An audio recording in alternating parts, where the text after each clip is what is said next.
जी कथा सावन में सुनना चाहिए, भादों में सुनना चाहिए, कुंवार में सुनना चाहिए, कार्तिक में सुनना चाहिए, जनवरी में सुनना चाहिए, फरवरी में सुनना चाहिए, मार्च में सुनना चाहिए, कौन से महीने में सुनना चाहिए और कौन से महीने में किस पक्ष में कथा को श्रवण किया जाता है। हमने कहा ये शिव महापुराण की कथा है।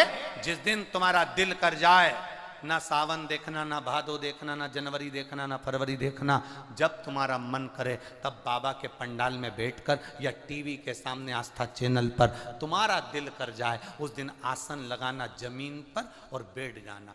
दो चीजें जमीन पर बैठकर करना चाहिए। एक जीमना, जीमना जानते हो? बोलो, जम के बोलो जरा। एक जीमन जमीन पर बैठकर करो और एक भजन जमीन पर बैठकर करो। दो चीजें जमीन पर बैठकर करो। एक जीवन, भोजन करने बैठो तो जमीन पर बैठकर करना, और भजन करने बैठो तो जमीन पर बैठकर करना। आसन लगाओ, जमीन पर बैठो और भजन करिए। आसन लगाओ, जमीन पर बैठो और भोजन करिए। दो चीजें जमीन पर बैठकर करना। क्या होगा उससे, क्या फल मिलेगा उससे, कर देखिएगा।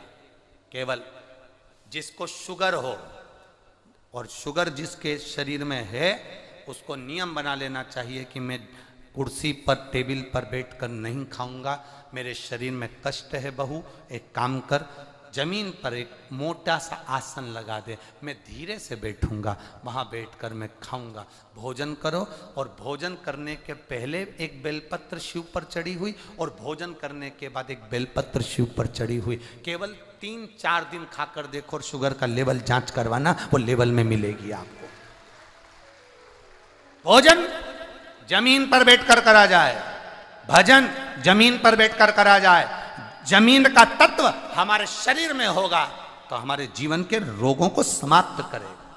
आजकल तो घर में भी तो बाइयों चप्पल पहने देवी होन, घर में भी चप्पल पहन रही हैं। रसोई घर में चप्पल, हाल में चप्पल, खुद के कमरे में चप्पल, बाथरूम जाए तो चप्पल। जमीन का तत्व तो शरीर से लग ही नहीं पा रहा, नहीं लग रहा, इसीलिए ब्लड प्रेशर, शुगर, थायराइड, आंखों में चश्मा।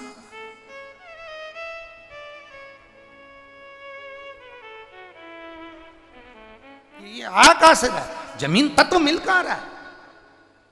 जमीन तत्व की प्राप्ति कहां हो रही है?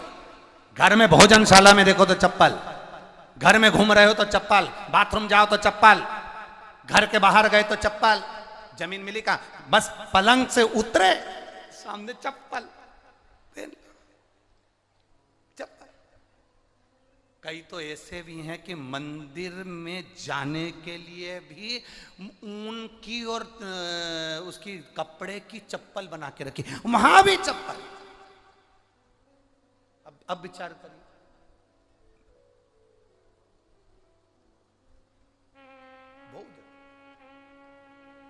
भोजन भजन बैठकर करना प्रारंभ कर दो।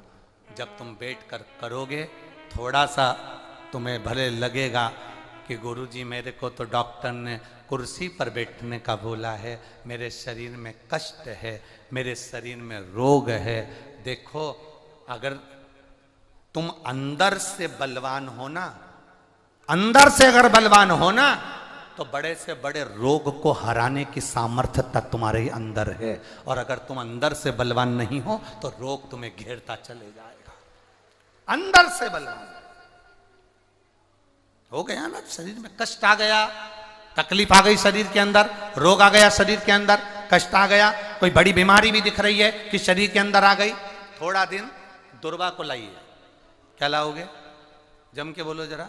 दुर्वा, दुर्वा देखिए सब लोगों ने, दुर्वा। दुर्वा के नीचे का जो भाग होता है, जब आप दुर्वा तोड़ेंगे तो ऊपर हरा हरापन रहेगा, नीचे थोड़ा थोड़ा हल्का हल्का सा पीलापन रहेगा, सफेदपन रहेगा, रहता है उसमें।